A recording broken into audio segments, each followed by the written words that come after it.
Salve a tutti ragazzuoli e benvenuti in questo nuovo episodio di Metal Caffè. Oggi parliamo del nuovo album degli Immortal, War Against All. Come sempre non si tratta di una recensione ma semplicemente delle mie opinioni che saranno poi discusse ampiamente nei commenti. Ovviamente se siete interessati non solo a questo video ma a tutto il mondo del metal estremo, iscrivetevi al canale, attivate la campanellina degli avvisi e lasciatevi un mi piace per sostenermi. Come da tradizione di questa rubrica non mi sono praticamente scritta niente se non qualche appunto per evitare di divagare, quindi direi di iniziare subito a parlare.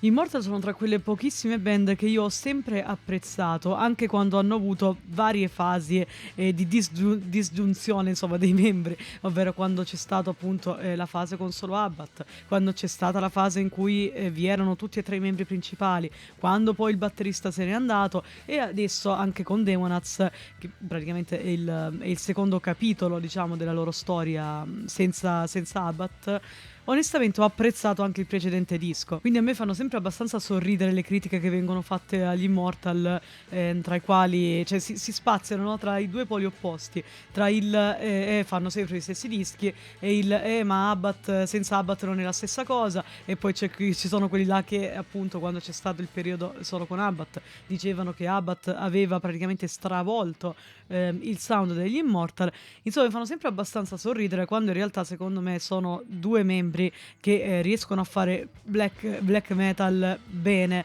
e perfettamente in linea sempre con i loro intenti originali. Personalmente ho fatto una cosa che faccio quasi sempre quando esce un nuovo disco di una band che apprezzo particolarmente: mi vado a riascoltare il precedente album prima di ascoltare il nuovo, perché io ho una memoria che è equiparabile a quella di un pesce rosso, quindi non ricordo i dischi vecchi, soprattutto quando si parla di 5 anni di differenza. Infatti Northern Chaos Gods praticamente è uscito nel 2018, quindi non ricordavo praticamente nulla di quell'album, perciò ho voluto riascoltarlo per poi ascoltare immediatamente dopo, insomma, il nuovo disco War Against All. Quindi ascoltando di conseguenza i due album si nota immediatamente una cosa: la produzione è migliorata tantissimo. Ho letto un po' un'intervista o comunque qualche domanda che avevano fatto a Demonaz, e il fatto è che non hanno cambiato, diciamo, studio di produzione,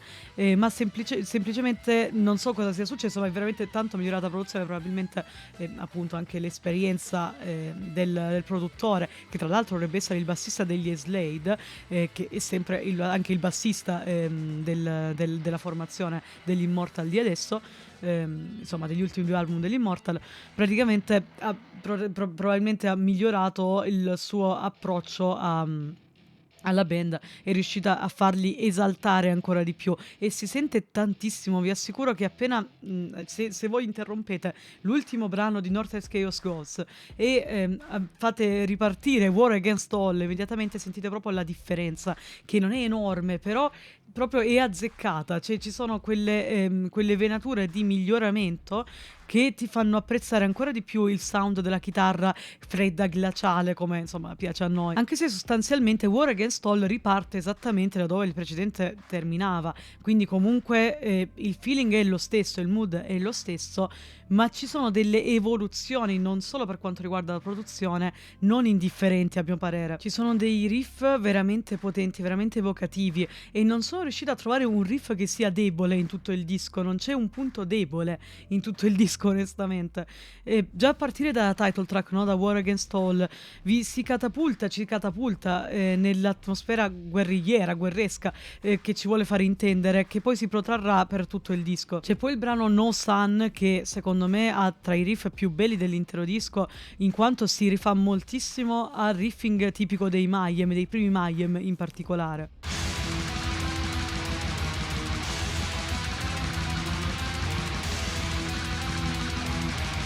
Vi è una scelta poi molto particolare in cui non ci sono dei synth in quest'album, ma ci sono dei layers di chitarra e sono perfettamente adattati al contesto. Ad esempio in Return to the Cold, che vi nominavo prima, vi è un riff portante e poi questi layers di chitarra che vanno a ricalcare quel riff portante, dando quasi una sensazione di eco proveniente da una montagna, quindi veramente molto azzeccato per il contesto.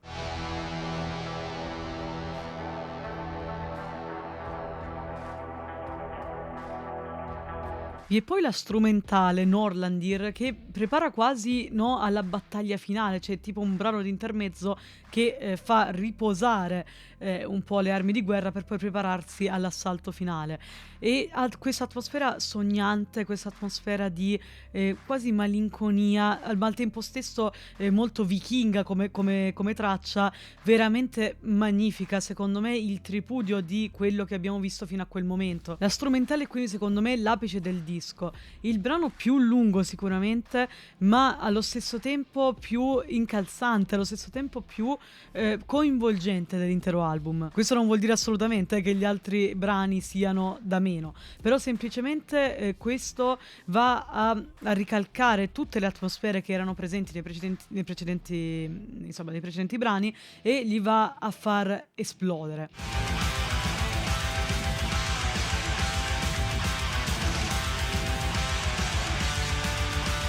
Secondo me i grandissimi pregi di questo disco sono fondamentalmente due. Il primo è che ha dei richiami fortissimi a tante band del passato, ad esempio come detto prima il riffing di No Sun che va a richiamare i Mayhem, ma soprattutto come tradizione degli Immortal sono sempre verdi le citazioni ai Bathory, anche il fatto stesso del non volere dei synth, ma appunto avvalersi solo di questi layers di chitarra, quindi facendo dell'essenzialità poi la loro forza. Infatti questo disco non ha delle vere e proprie sfumature melodiche, questo disco è praticamente black metal anni 90 norvegese, vecchia scuola, sparato a 1000 e però fatto divinamente. Allo stesso tempo però, anche se così ancorato al passato, apre un nuovo capitolo per la band. Con questo disco infatti secondo me Demonaz va ad aprire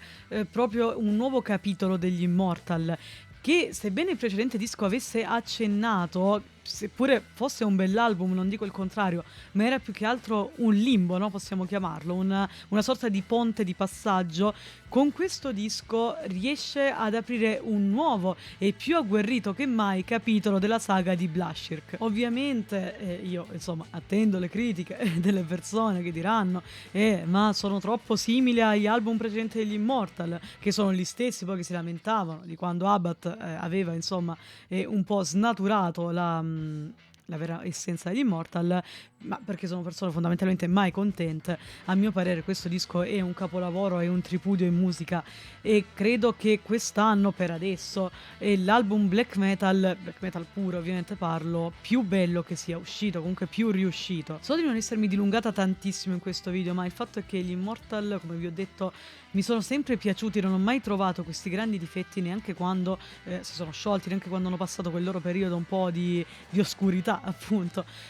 ma quello che volevo sottolineare, e infatti è più che altro il motivo per cui ho fatto questo video, era come con quest'album si siano così superati, come Demonaz abbia in qualche modo in qualche modo riuscito a riportare in auge il nome degli Immortal, che sì, non si era mai spento, ma con quest'album è riuscito a riportarli alla ribalta, riuscendo appunto ad avere questo ponte tra il vecchio e il nuovo modo di intendere il black metal che Demonaz sembra avere, che appunto sicuramente è un modo molto vecchio, in realtà un modo molto vecchia scuola, ma è un modo che si discosta particolarmente da quello di Abbath e vi dirò la verità, secondo me, come ho già detto, non ha nulla da invidiare e probabilmente mi piace quasi più questo nuovo capitolo di quello che ci fu con Abbath, tanto da ritenere questo disco, al contrario del precedente che sì lo ritenevo un bell'album ma molto di passaggio, secondo me molto, non dico trascurabile perché era un bel disco, però non era chissà quale grande capolavoro. Invece questo disco riesco a ritenerlo forse uno dei loro più bei lavori. Ovviamente adesso scatenatevi nei commenti, voglio sapere la vostra opinione, voglio sapere che cosa ne pensate del disco, che cosa ne pensate di questo video, di quello che ovviamente ho detto, se siete d'accordo, se avete da puntualizzare qualcosa, sempre ovviamente nel rispetto di tutti. Mi raccomando, scatenatevi e voglio sentire le vostre opinioni. Metal Caffè esiste grazie a voi. Grazie a tutti per aver visto il video fino a qui, vi invito ancora una volta a iscrivervi al canale, a lasciare un mi piace e a commentare. Noi ci rivediamo in un prossimo video. Lead the Fire!